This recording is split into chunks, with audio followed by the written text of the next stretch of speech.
여러분 안녕하십니까? 자, 이번 시간에 13장 질정연구 방법론에 대해서 알아보도록 하겠습니다. 야, 한눈에 쏙 보시면 여 보세요.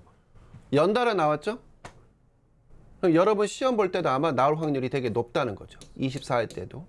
그래서 우리 기출해도 키워드 56번, 57번에 해당이 되는데 주로 나오면 어디서 나오냐? 질정연구의 특징이에요. 그리고 질정연구의 유형에 대해서 나오고. 진짜 이 두 개는 반드시 숙제를 하셔야 됩니다. 질정연구의 특징과 그 다음에 질정연구의 유형. 그 외에도 질정연구와 사회복지 실천의 유사점과 차이점, 질정연구에 관한 쟁점들도 있습니다. 다음, 질정연구의 방법과 과정에서 보시면 그래도 완스타죠. 질정연구의 방법 출제가 됐는데 우리 키워드 57번인데 22회 때 나오고 가장 최근 23회 때는 출제가 안 됐어요. 그런데 여러분 때 나올 수도 있어요. 시험 볼 때. 그래서 역시 질정연구의 방법 위주로 해서 숙제를 해 주셨으면 좋겠습니다. 기출경향 살펴보기. 13장은 최근 시험에서 질정연구 방법론과 관련된 모든 내용이 두루 출제되는 경향을 보이고 있다. 그래서 질정연구의 주요 특징, 혼합연구 방법론, 양적 조사, 질적 조사 결합한 거. 그 다음에 양적 연구 방법의 비교, 질정연구에 관한 쟁점, 질정연구의 조사 도구, 질정연구의 다양한 유형, 여기 나와 있죠. 근거이론부터. 그 다음에 근거이론의 코딩 방법, 뒤에 좀 이따 할 건데 개방 코딩, 그 다음에 축 코딩, 선택 코딩 이런 것들. 그래서 이런 내용이 두루두루 출제되고 있다는 것이죠. 그러니까 어떻게 보면 수험생 입장에서는 조금 짜증이 나죠. 왜 그럴까요? 이게 다른 장절처럼 특정 절에서 탁 나온다. 어떤 키워드가 있으면 이렇게 나와야 되는데 이거는 골고루 뽑아버리니까 뭐 다 알아둬야 되는 거죠. 그래서 그래프상 보면은 계속 두 문제는 꾸준히 출제되고 있다. 그래서 아마 여러분 시험 보시는 24회 때도 두 문항은 나오지 않을까 예측을 해 보겠습니다. 자, 최근 식개념 핵심 키워드로 보시면 우리 기출에도 56번, 57번에 해당되는데 특히 이 57번 질정연구의 유형과 방법에서 12문항, 그 다음에 질정연구의 특성 56번에서 9문항이 출제가 되었습니다. 자, 13장 질정연구 방법론 지금부터 학습에 들어가도록 하겠습니다. 자, 13장 질정연구방법론 봅시다. 아유, 그냥 무조건 한 문제는 나옵니다. 제가 보기에는 올해 두 문제까지는 나올 수가 있습니다. 자, 질정연구의 특징 알아봅시다. 먼저 질정연구라는 건 뭐냐면 성질적 연구죠. 그래서 소수의 사례를 가지고 종단조사 형태로 이루어집니다. 주로 종단조사. 그러니까 장기간 이루어진다는 거죠. 그러면서 일정한 유형을 발견합니다. 유형이라는 거는 패턴인데 한마디로 규칙성이라는 거죠. 뭔가 규칙성을 발견합니다. 그러면 이 규칙성을 바탕으로 해서 이론을 형성합니다. 이런 형태예요. 다시 한번. 종단조사 장기간 동안 이루어지는 것은 뭐죠? 관찰이겠죠, 주로 관찰 형태로 또는 면접을 통해서 이루어집니다. 이게 되는 거죠. 그러면서 일정한 규칙성을 발견하고 이론, 결론에 도달하는 형태. 이게 바로 뭐다? 질정연구다. 이렇게 보시면 돼요. 그래서 질정연구의 특징 252페이지에 나와 있습니다. 그냥 한 번만 쭉 읽어봐 주세요. 밑줄 쳐가면서. 다음, 질정연구의 유형 드디어 나왔습니다. 근거이론. 그 다음에 민속제약, 근거이론 나왔죠? 그 다음에 민속제약, 현상학 등이 있습니다. 자, 이 세 개를 섞어가지고 좀 여러분께 설명을 한번 들어보도록 하겠습니다. 근거이론, 문화기술지, 같은 말로 민속지약,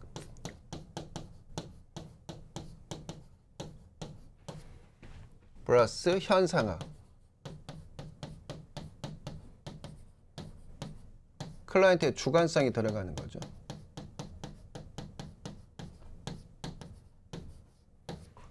자, 요 세 가지를. 그래서 대표적인 질적조사 사례를 한번 드려볼게요. 2020년 이후에 20년 이후 갑자기 한국의 대중가요가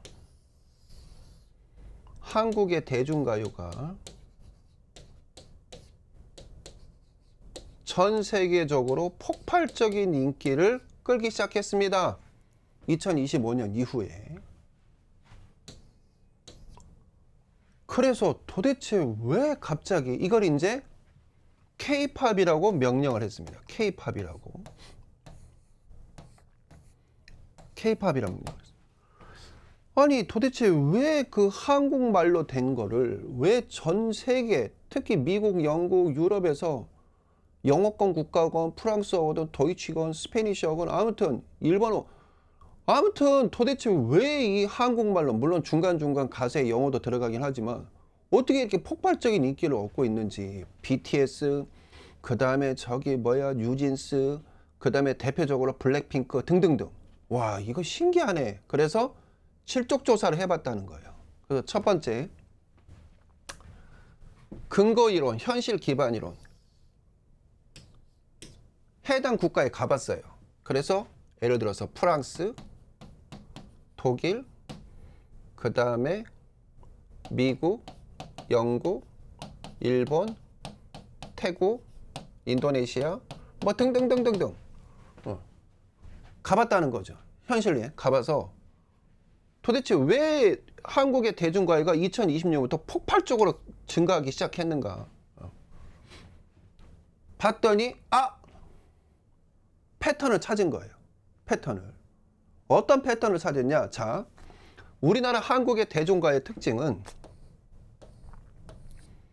일단 우리나라는요 한이 서렸어요. 한.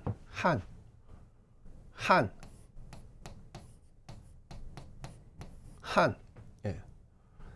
은근히 노래에요 한이 서려 있어. 한.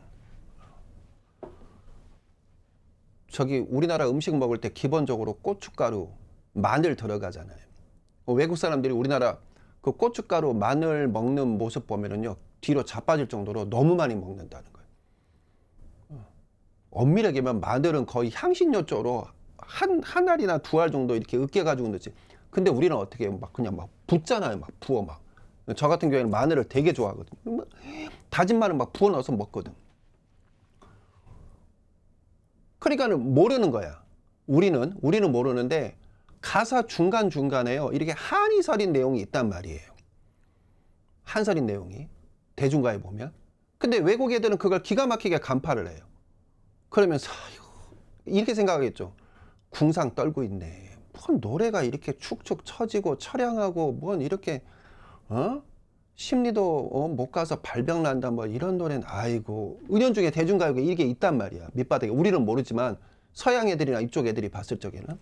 그런데 아이고야 2020년에 뭐가 터져요? 기억나시죠? 팬데믹, 코로나가 터져요. 팬데믹이 터져요. 코로나가. 우리나라는 도시라든가 지역을 봉쇄한 적이 없어요. 그냥 사회적 거리 두기만 했지. 그렇잖아요. 예. 그 다음에 인원수 제한만 했잖아요. 몇 명까지만 된다 이렇게. 그것만 했지. 안 했지만은 외국은요 정말 도시 자체를 봉쇄를 해버린 거예요. 미국인 애들은 아니 그냥 외부 사람들이 못 들어오게 하고 그 다음에 저기 뭐야 그 내부에서만 아파트 내에서만 살게 하고 이렇게 했단 말이에요. 그러니 그런 과정에서 어제까지 멀쩡했던 건강했던 사람들이 갑자기 막 사망하고 코로나로 인해서 이런 현상이 벌어지는 거야. 그래갖고 더 블루 우울증에 걸린 사람들이 그렇게 늘어났다는 거예요. 실제 그 통계 지표로 나와요. 우울증이 걸려. 이때 당시 이게 무려 2, 3년 동안 벌어졌잖아요. 그러니 마스크만 끼는 게 되는 게 아니라 이건 내 자유를 제한받고 자유. 유럽 애들은, 이쪽 사람들은, 서양은 자유인데 세상에 자유를 억압받는 거예요. 통제받고 쓰기 싫은 마스크를 써야 되고, 모더나나 이거를 맞아야 되고. 미치는 거지. 그런 상태에서 할 수 있는 게 뭐였어요? 한국 드라마나 음악을 접하게 된 거예요. 한국 드라마나 음악을 접하다 보니까 옛날에는 아이고 한국 사람들 저렇게 처량하고 그냥 신세 한탄만 이런 가사 내용만 이렇게 했는데 이제 듣고 보니까 자기 신세인 거야. 이게 처량한 거야. 자기 이제 공감이 되는 거예요. 공감이. 와. 두 번째, BTS나 저기 블랙핑크 이런 노래, 특히 BTS 노래 들어보면은요, 되게 가사가 희망적이에요. 그 갑자기 그 뭐야? 지금 요때 들으면 좋은 노래. 아우, 그 눈꽃이 떨어지면 맞을걸? 보고 싶다. 보고 싶다. 맞아, 보고 싶다. 그 노래 제목은 모르겠지만 그 가사 내용 보면은요 되게 애절하면서도 되게 희망적이면서 이런 거야. 그러니까 이제 점점점 이제 한국 노래를 들으면서 감정이입이 되는 거지. 실제 그게 나와요 통계자료에. 그러면서 관심을 갖게 되고 그러다 보니까 한국 드라마도 보게 되고 그런 상태에서 짜증이 나니까는 매운 불닭볶음면 먹게 되는 거고. 아니 외국 애들은 매운 거 못 먹어요. 저도 미국에서 생활했지만 그런 거 못 먹는 애들이 얘네들은 자지러져요. 근데 그 매운 불닭볶음면을 막 퍼먹기 시작하고 이렇게 되는 거야. 언더스탠 이해되세요? 그거를 현지에 가서 인터뷰를 해보고 관찰을 해본 거야. 현지에 가서. 그러면서 그들의 문화도 같이 본 거야. 문화도? 그러면서 그들의 입장에서 이해를 한 거야. 그러면서 내린 결론? 그래서 K-팝이 지금 대세고 히트쳤구나. 전 세계적으로. 이런 결론에 도달하는 거야. 일정한 원인은 통해가지고 이런 형태로 이루어져서 물론 따로따로 할 수도 있지만 복합적으로 이루어지는 거죠. 그러면서 결론에 도달하는 겁니다. 이런 조사를 뭐라고 그래? 실적조사. 교수님 좀 약간 객관성이 좀 떨어지는 것 같은데요. 그렇죠. 객관성이 양쪽 조사보다는 조금 떨어질 수가 있겠죠. 그거는 고병무 교수님만의 견해일 거 아닐까요? 이렇게 누가 얘기했어요? 그렇죠. 내가 만난 사람들은 소수고 간 나라는 몇 개 나라밖에 안 되니까. 그래서 일반화하기가 어렵지만 그래도 그 숨겨진 뜻, 도대체 K-팝이 왜 저렇게 된 거야? 왜 K-드라마, K-영화 왜 날린 거야? 정서적인 면으로 봤을 적에 결정적으로 팬데믹 이후에 이렇게 급속도로 신장을 했구나. 그 원인이 이런 면이 있었구나. 이거는 양쪽 조사를 알기가 어렵다는 거예요.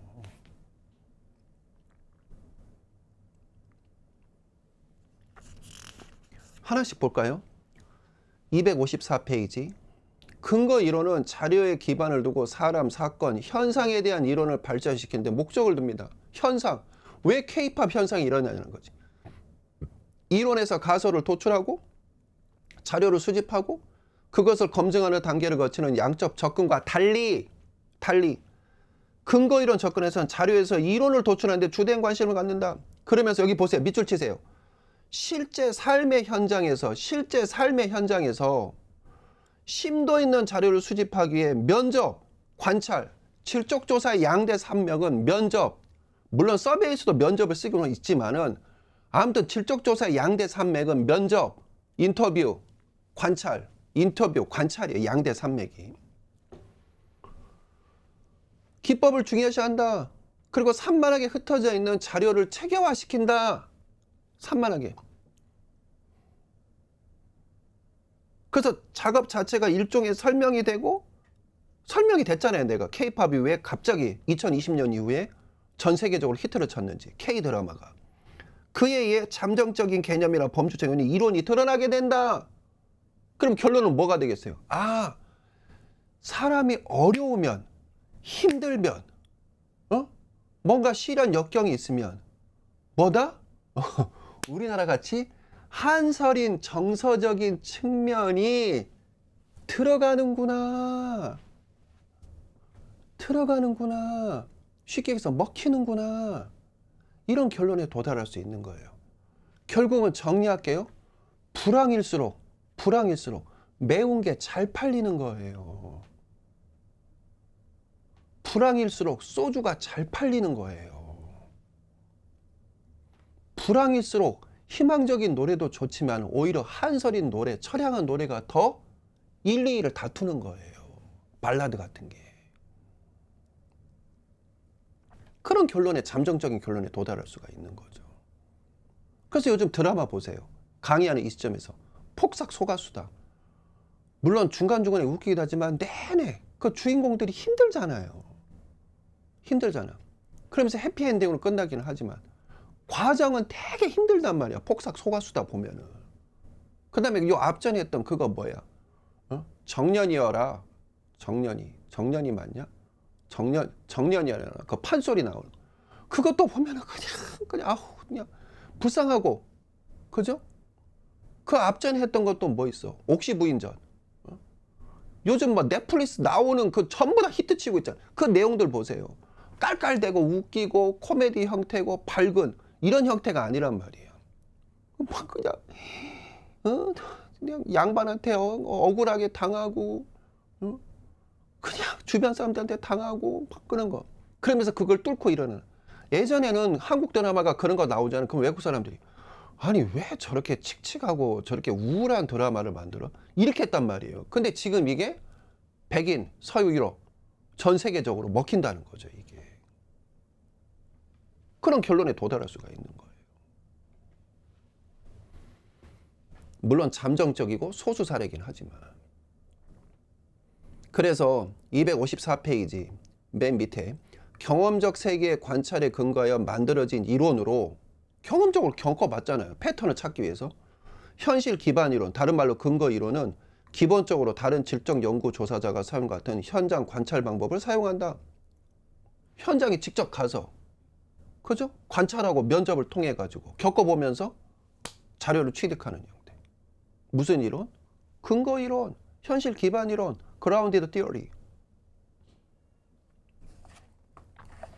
근거 이론의 자료 분석이 있습니다. 개방 코딩, 축 코딩, 선택 코딩. 어쩌다 한 번씩 나오는데 그래도 눈여겨보셔야 되겠죠. 먼저 개방 코딩이란 뭐냐는 거냐, 말 그대로. 자, 레고로 설명할게요.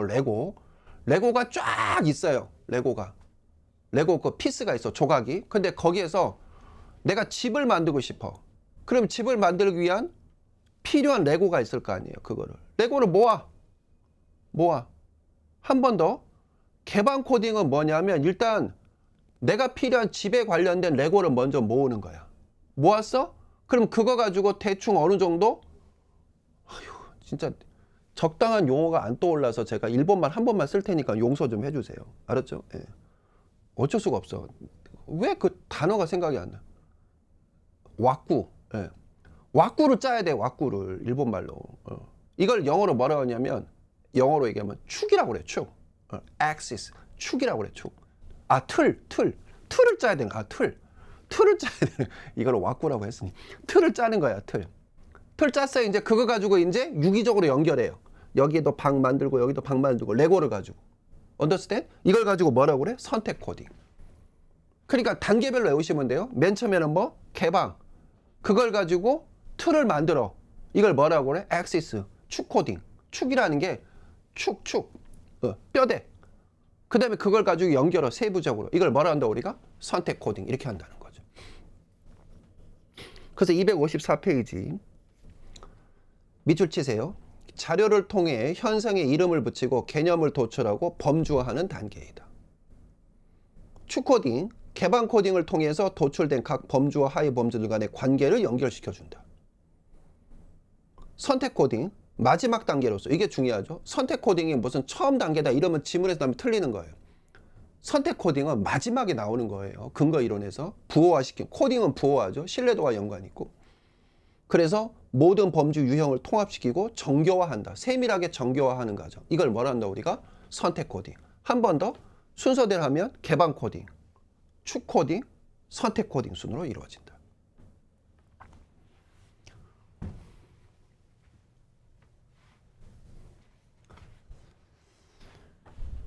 다음 요거 설명드렸고, 민속지향, 문화기술지가 있습니다. 그래서 어떤 문화 속에서 생활하는 사람들의 관점에서 문화를 연구하는 것을 뭐라 한다 우리가? 민속지학 또는 문화기술지라고 한다는 거죠. 대표적으로 예를 들어서 내가 에스키모 북극에 갔단 말이에요. 그래서 그쪽 에스키모인들의 어떤 생활상을 보자는 거예요. 그러면 에스키모 사람들은 자 보세요. 거기가 기본이 평균 마이너스 30도예요. 북극은. 그러면 제대로 씻을 수가 있을까요? 근데 그거 보고 더럽다고 얘기하면 안 된다는 거죠. 아, 저 사람들 불결해. 목욕대 제대로 안 해. 씻지도 안 해. 그거 어쩌라고요, 거기에서. 평균 30도인데. 어? 속된 말로 나가서 소변 보면 얼어버리는 그런 곳에서 어떻게 씻을 수가 있을까요? 그럼 결국은 거기 우리나라로 따지면 봄 같은 날씨가 있대요. 봄 같은 날씨가 한 보름 정도 온대요. 보름. 봄이라 해봤자 한 15도에서 20도 사이겠죠. 그럴 때가 딱 며칠 있대요. 그때 씻는다는 거예요. 오케이? 그러면 그들 입장에서 그걸 이해를 해줘야 된다는 거예요. 그런데 그걸 가지고 저 사람들은 왜 이렇게 씻지를 않고 양치질도 안 하고 저 왜 저러고 살고 있어? 이러면 안 된다는 거죠. 이해되죠? 그들 입장에서 그들의 문화를 이해하는 거예요. 그러기 위해서는 그들을 관찰하고 그들하고 같이 생활하고 그들하고 같이 인터뷰하며 이러면서 일정한 패턴을 얻는 거죠. 예를 들어서 우리 사회복지 쪽 같으면은 사회복지 시설의 문화를 그 기관의 생활 지도 교사나 시설 아동 관점에서 연구한다는 거죠. 그러니까 객관적으로 그냥 그러면서 제3자 입장에서 이렇게 하고 있구나 이게 아니라 그 대상자들 입장에서 보게 한다는 거야. 그 대상자들.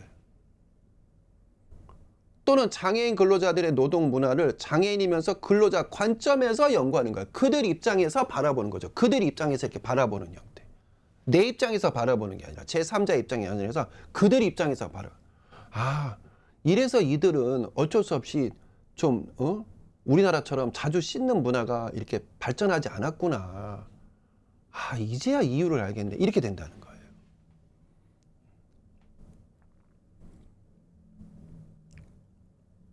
그래서 일단 종단조사처럼 오랜 기간 대상자와 함께 생활하면서 관찰 대상의 관점에서 특정 집단의 문화를 이해하는 방법이다. 특정 집단의 문화를 이해하는 방법. 이게 바로 뭐다? 대표적인 민속지향 문화기술지. 어떻든 간에 민속지향 문화기술지도 양대 산맥모, 관찰, 면접을 통해서 질적조사 형태로 이루어진다. 이렇게 이해하시면 되겠습니다. 다음. 최근에 제가 충청도 분들이 이제 자기 속마음을 잘 얘기 안 한다는 이유를 박영규 씨가 유튜브에서 나온 걸 제가 우연찮게 봤어요. 저는 탤런트 박영규 씨 되게 좋아하는데 주유소 습격 사건 때부터 참 순풍산부인과. 근데 박영규 씨께서 대전이더라고 보니까 대전인데 왜 충청도가 쉽게 자기 속마음을 직설적으로 표현하는지 그 이유를 얘기하더라고요. 나름대로 조금 좀 이해는 됐어요. 왜 그러냐? 딱 중간이잖아요. 그러면 자 고구려가 쳐내려온다는 거예요. 고구려 땅이 돼. 근데 어느 날 보면은 신라 가서 또 신라 땅이 돼. 그럼 어느 날 있으면 또 와서 백제 땅이 되는 거예요. 본래 백제 땅이었어요. 다시 백제 땅이 되는 거예요. 그러니까 이제 와서 칼 들고 와서 너 어느 나라 쪽이야 이렇게 얘기한다는 거죠. 그럼 말 잘못하면 죽는 거잖아요. 그리고 수시로 바뀌니까. 그러니까 그런 데잖아요. 너 어디 편이야? 먼저 말해봐요. 먼저 말해봐요. 그들 입장에서 이해를 해야 되는 거죠. 그죠? 그들 입장에서. 나 그 말이 왜 그렇게 웃지? 먼저 말해봐요.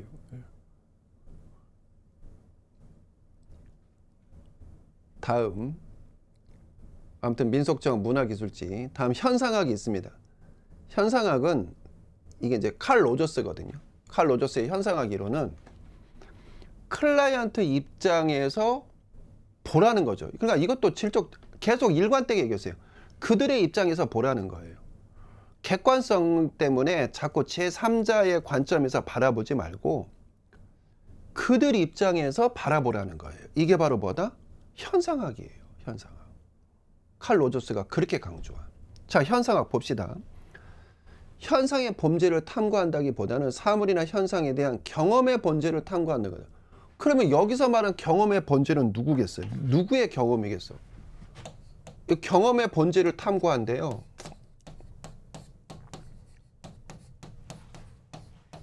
현상의 본질이 아니라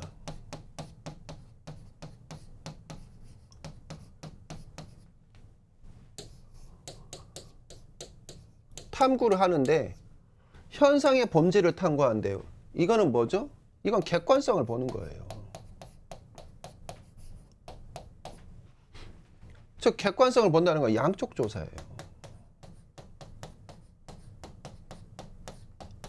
가설이나 실험을 통해서 이루어지죠.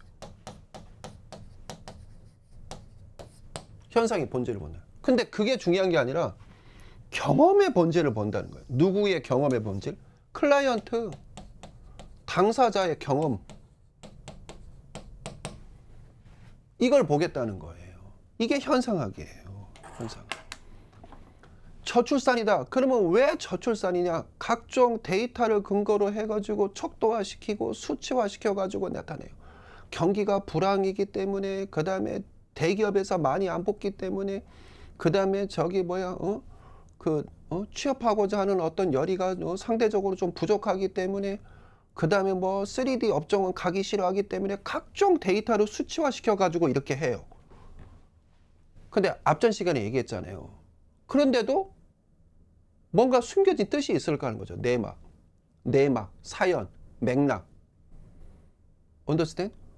그러면 왜 미취업을 하고 왜 저출산인지, 취업을 안 하려고 왜 애를 낳는지, 그거를 현상의 본질로 보지 말고, 현상이라는 건 드러난, 나타난 거잖아요. 가시적으로 나타난 거. 자꾸 여기만 보지 말고, 객관성 얘기하지 말고 그들 당사자 입장, 그 청년들 입장에서 보자는 거지. 신혼부부 입장에서 보자는 거지. 그들의 진짜 속마음이 뭔지 관찰과 면접을 통해서 끄집어내자는 거예요. 그거예요, 경험의 본질이. 근데 이걸 하려면 탐구의 성급한 종료, 즉 지식 탐구의 오류를 범할 수 있기 때문에 결국은 장시간 할 수밖에 없어요. 그 장시간 하다 보니까 소수 사례를 가지고 장시간 해요. 그러니까 이쪽에서 바라볼 땐 뭐예요? 야, 그거 비효율적이야. 그리고 소수 사례잖아. 그 소수의 몇몇 신혼부부 또는 그 미취업 대상자가 얘기하는 게 전체를 대변할 수 있겠어? 이래가지고 여기를 무시한 거예요, 여지까지. 그런데 계속 이것만 강조한 상태에서 이거 가지고 정책을 수립했는데 나오는 대답이 뭐예요? 도대체 저출산 관련된 예산을 20조를 투입했는데도 왜 아직까지도 저출산이냐고. 제가 깜짝 놀랐어요. 거기 투입된 돈이 지금 20년 동안에 20 몇 조래요. 저출산 그것 때문에, 대책 때문에. 근본적으로 이것만 본 거예요. 그러면 이제는 이거를 볼 때가 됐잖아요. 그 청년들 입장에서 봐야 될 거 아니야. 자꾸 소수 사례라고 무시하지 말고. 아까운 돈 어떻게 할 거야? 아직도 객관성. 이 얘기는 해야 될 것 같아. 그래서 제가 저 민원 잘 넣는다고 했잖아요. 저 국무총리실에 또 넣었어요. 어떻게 넣느냐? 제발 사회복지직 공무원 뽑을 때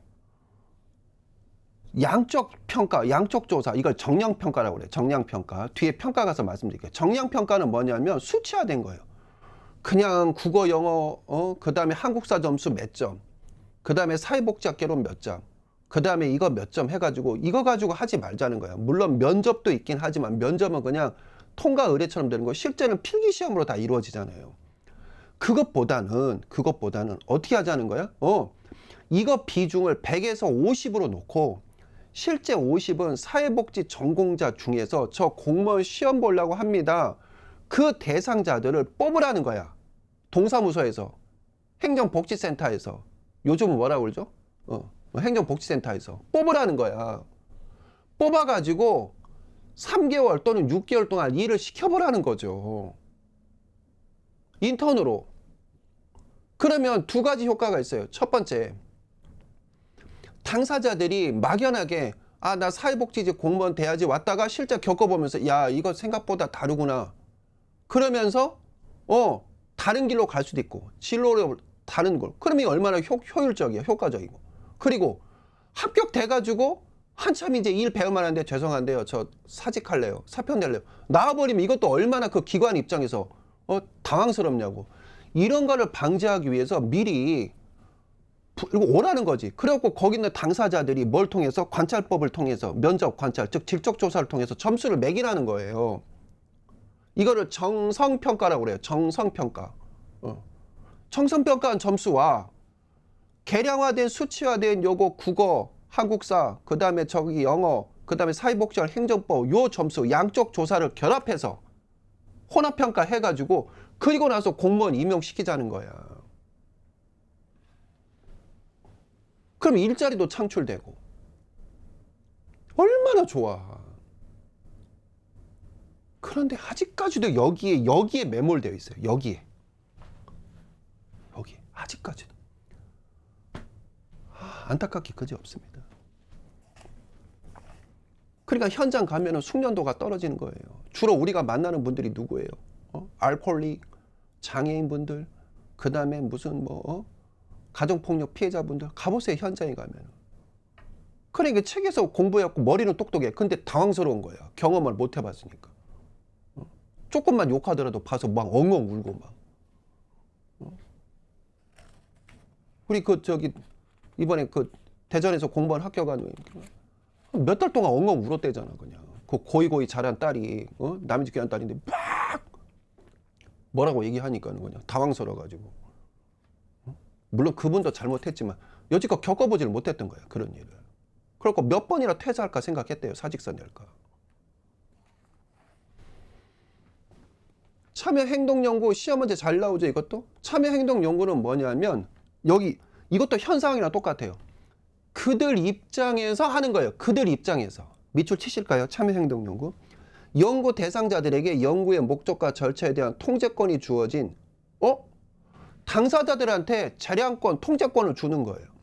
그거 당신들이 한번 해봐 이거예요. 다시 한번 재량권, 통제권을 누구한테 주는 거예요? 너희들이 해봐 이렇게 하는 거죠. 응? 아빠 저기 황토방 갔다 올게요. 에? 너 혼자? 예. 6학년 내 딸이.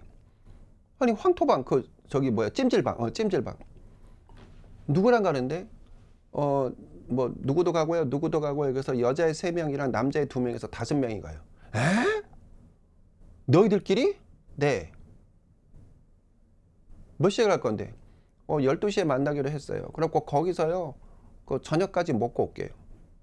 아 그래요? 나 맨 처음에 당황스러웠어요. 그래 너희들끼리만 가도 될까? 아빠 저희 6학년이에요.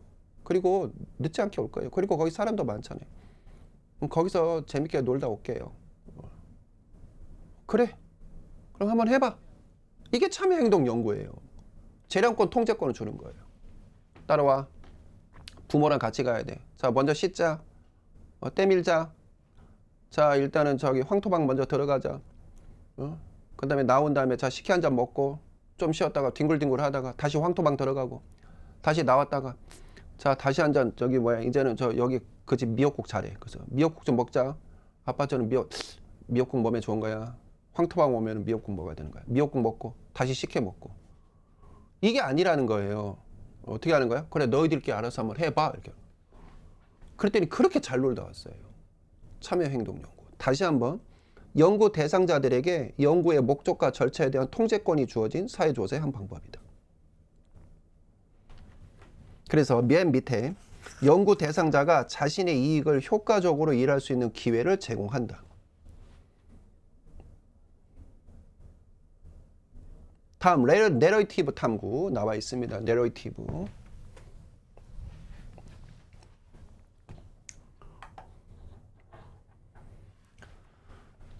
자, 내러티브 탐구 봅시다.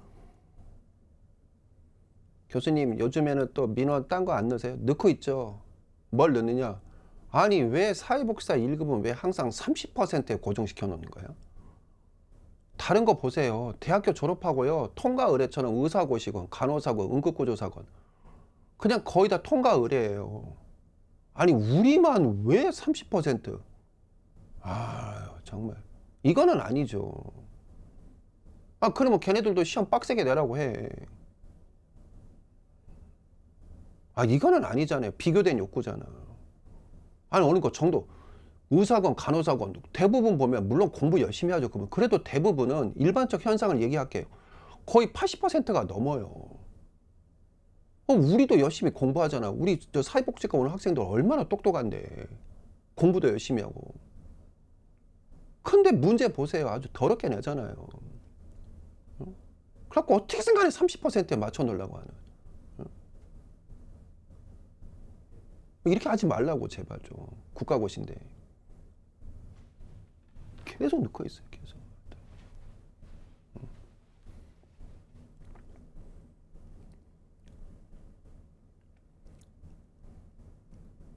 아무튼 될 때까지 할게요, 저는. 그럼 여러분들 좀 이렇게 좀 1급 떼야 될 거 아니에요. 1급 이렇게 좀 기회 있을 때. 내러티브 탐구는 말 그대로 이거는 그 구술이라고 그래. 구술. 그래서 돌아가시기 전에 옛날 어르신들 좋은 사례 있다. 아유 이 소리는 강원도 고성에 계시는 홍길동 할아버지께서 배고픈데 할머니가 감자도 안 삶아 온다고 신세 탄탄하는 그런 소리. 아이고 감자 먹고 싶네. 아이고 그거 있잖아요. 그게 그거야. 우리의 소리를 찾아서. 그게 대표적인 내러티브라는 거지. 어떤 분이 돌아가시기 전에 회고록을 해. 근데 본인이 쓰는 게 아니라 말로 해. 말로 한 거를 작가가 정리해서 회고록을 내줘. 이런 게 전부 내러티브예요. 개인의 인생을 탐색하는 데 초점을 둔다. 그래서 밑줄 치세요. 두 번째. 사람들이 의식적으로 말하고 싶은 이야기를 다시 이야기함으로써 그들이 의식하지 못하는 더 깊은 내면, 잊혀진 소리를 찾아서, 잊혀진 서사를 찾아서 이렇게. 자, 질적연구와 사회복지 실천의 유사점과 차이점이 있습니다. 차이점 좀 보겠습니다. 차이점. 자, 두 번째 포인트 보시면 사회복지 실천은 클라이언트에게 서비스를 제공하는 것에 중점을 두지만 질적연구는 학문적 지식과 이해 증가를 중요시한다. 물론 실천 현장을 위해서, 실천 현장에 통용되기 위해서 조사하기도 합니다. 어떻든 사회복지 실천가는 대상자의 문제나 감정을 관찰하지만 질적연구의 주요 관심사는 사건이나 경험. 왜 K-팝이 2020년 이후에 집중적으로 급등하는 이런 세계적으로 급등 현상을 보였는가? 이런 어떤 현상, 사건에 초점이 맞춰져 있다는 거죠. 네, 이 정도 보시면 될 것 같고, 나머지는 한 번만 읽어봐 주십시오. 다음, 요거는 좀 설명을 좀 꼼꼼하게 좀 해야 될 것 같습니다. 자, 글자가 작긴 하지만 보이시나요? 우리 교재 통해서 같이 보시면. 질적 연구의 엄격성이라는 건 뭐냐면 객관성이에요. 질적 연구가 너희들은 객관성이 부족해. 그래서 이 객관성을 높이는 거예요. 너희는 소수 사례야. 그리고 저기 일반화하기가 어려워. 그래서 아니야, 우리도 나름대로 객관성을 갖췄어. 그렇게 하려고 노력한다는 거죠. 그게 바로 질적 연구의 엄격성이다. 이렇게 보시면 돼요. 그래서 첫 번째 중요한 게 탐구의 성급한 종료를 방지하기 위해서 장기간에 걸친 관계 형성. 장기간. 이게 키포인트예요. 장기간. 단기간에 이루어지는 게 아니라. 다음. 다른 동료 연구자들의 점검을 통해서 또는 분석을 통해서 analysis of analysis. 발음이 괜찮나요? analysis of analysis. 분석의 분석. 이거 뭐죠? 메타 분석. 즉 메타 평가 또는 메타 분석을 하는 거예요. 연구자가 연구 대상자에게 관찰 결과와 해석의 정확성에 대해서 확인할 수 있도록 하고, 누가? 연구 대상자에게 관찰 결과 해석의 정확성에 대해서 확인할 수 있어요. 연구자의 해석에 적합하지 않은 예외 사례를 충분히 찾아보도록 한다. 충분히.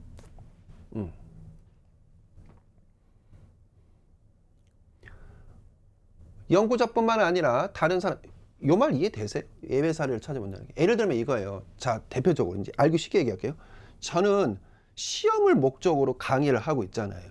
빈출 위주로. 그러면서 제가 얘기해요. 여러분 요거는 그냥 읽어만 보십시오. 읽어만 보십시오. 이렇게 하나. 어떤 거는 막 밑줄 치십시오. 별표 3개 하십시오. 이렇게 하고 요건 너무 중요합니다 하면서 어떤 거는 스킵은 아니지만 그냥 읽어봐 주십시오. 이렇게 한다는 거예요.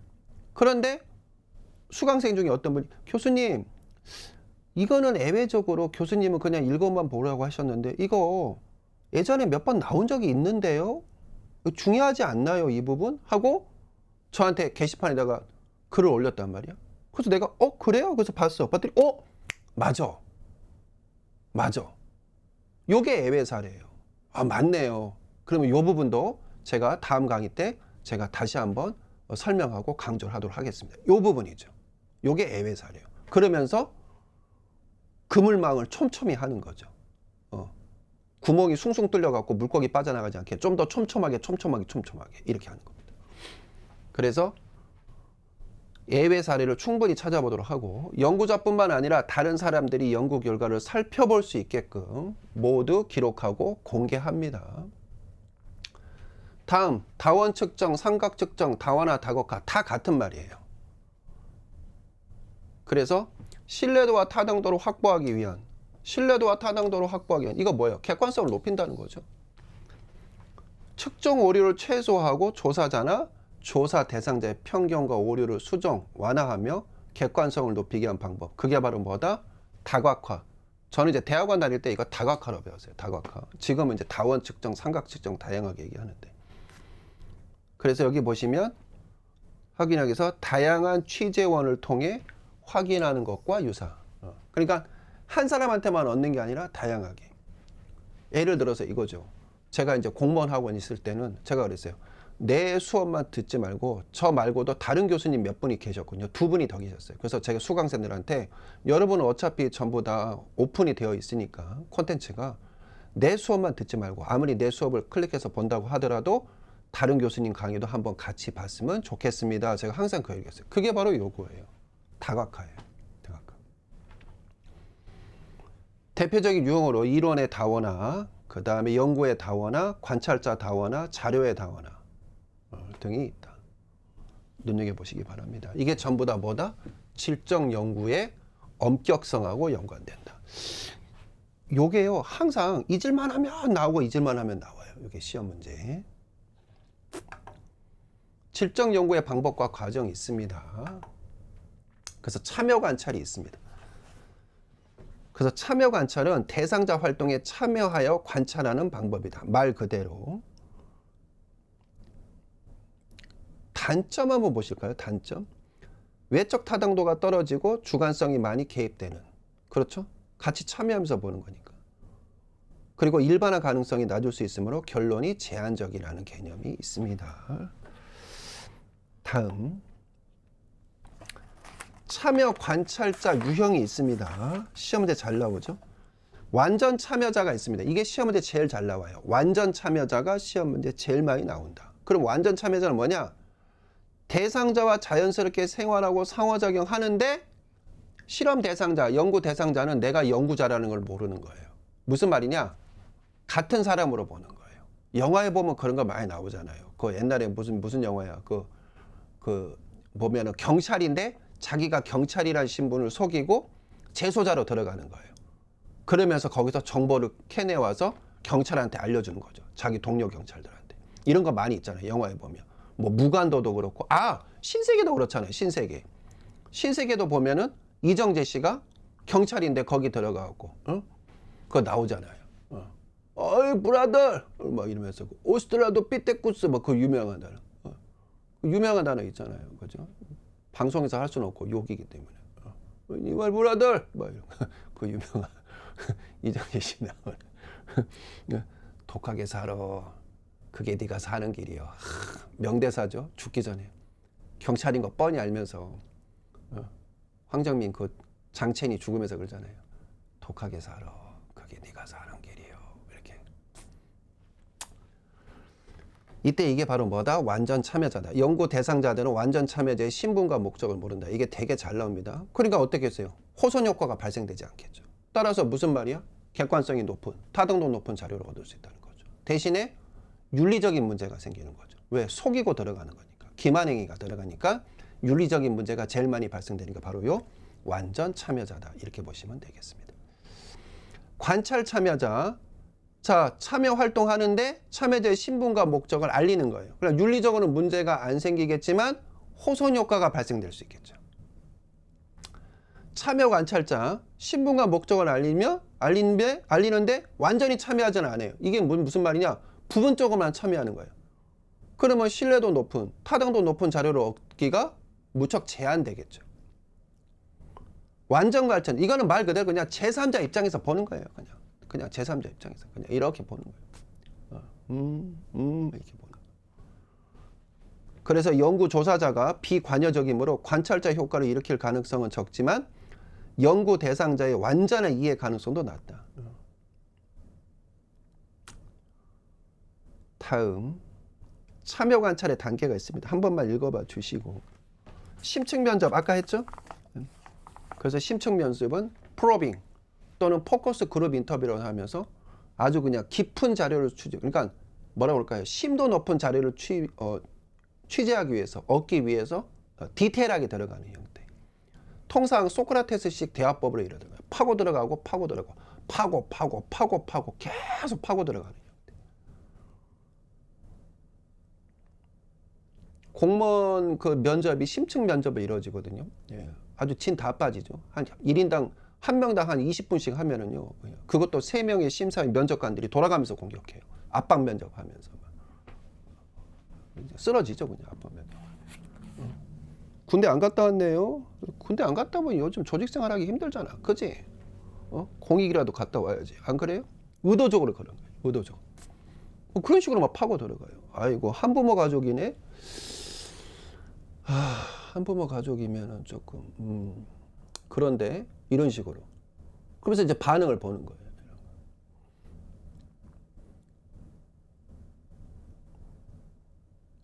거기에서 그래! 나 군대 안 갔다 왔다 이 새끼들아. 그러면서 막 울거나 소리. 그러면 이제 끝나는 거죠. 오히려 압박 면접할 때는 어떻게 되는 거야? 관심 있어서 물어보는 거죠. 그래서 반응을 어떻게 하나 이렇게 보는 거죠. 다음. 그래서 실정 연구에서 활동되는 면접은 개방형이며 구조화되어 있지 않는 경우가 많다. 그래서 압박 면접을 많이 쓰는 거예요. 심층 면접은 거의 대부분이요. 아주 막 계속 후벼 파요, 그냥. 면접 지침 접근법. 이거 뭐예요? 면접 지침 접근법. 이거 뭐죠? 면접 지침? 반구조화네. 반구조화. 반구조화 면접이라. 기억나시죠? 그러면 면접 조사표에서 이루어지는 건 뭐예요? 면접 조사표는 구조화 면접, 구조화.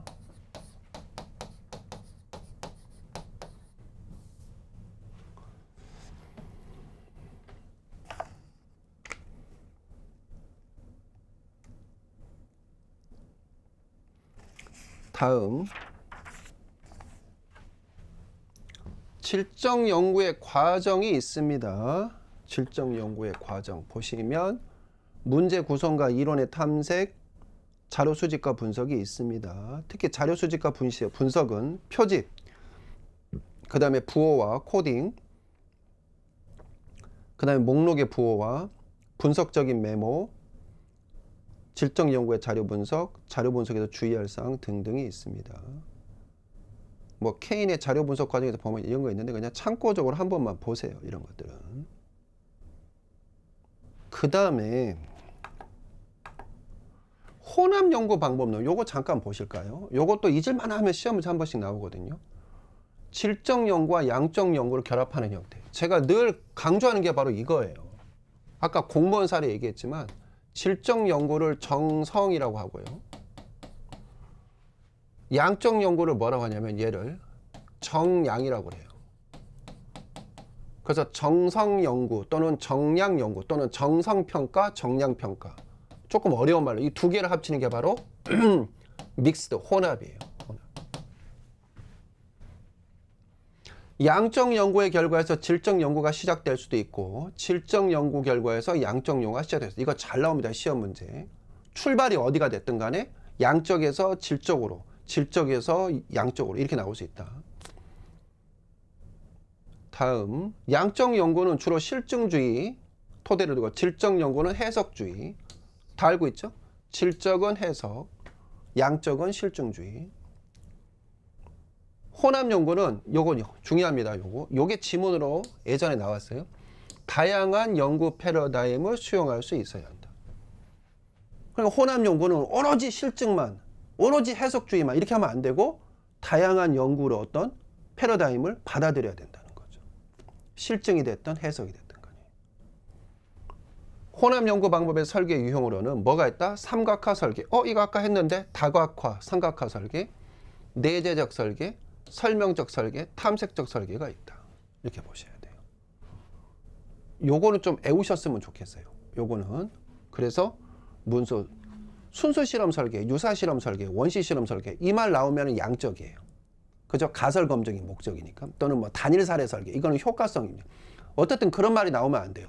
혼합에서 나오려면 뭐가 나와야 돼요? 삼각화, 내재적, 설명적, 탐색적 설계가 있다. 요거는 외워주셨으면 좋겠다. 알겠죠? 예. 요게 혼합 연구 방법에 있어서 설계 유형이다. 요 나올 때 됐어요, 얘도. 자, 오늘 학습한 개념 바로바로 확인하기를 말 그대로 바로바로 수업 끝나자마자 확인해 보셨으면 좋겠습니다. 자, 13장 질적 연구 방법론 여기까지 진행하겠습니다. 고맙습니다.